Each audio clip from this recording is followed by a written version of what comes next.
Welcome to Man Does Tech, where I solve the problems you didn't even know you had. You start by stabilizing the Zoop Watch and identifying the problem. First, remove the strap and open a clean work area. This prevents scratches and lost screws. Once done, check the model number and battery chemistry so you buy the correct replacement. Many failures are power-related.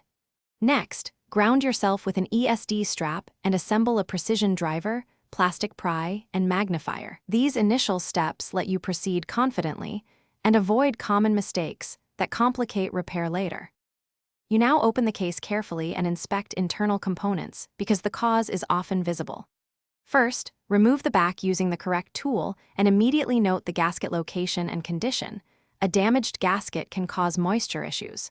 Once open, disconnect the battery connector gently, then examine the PCB for corrosion, lifted traces, or cold solder joints. These will affect function.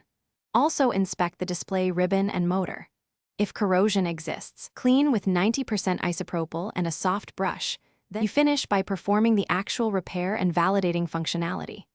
Replace the battery with the correct cell or reflow any suspicious solder joints, then reconnect and test the display, buttons, and motor. Verify timekeeping and alarms. Once confirmed, replace the gasket or apply silicone grease for water resistance, then torque the case back evenly.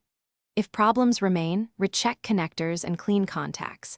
As a troubleshooting tip, if intermittent faults persist, swap in a known good battery and reinspect under magnification to rule out hairline damage.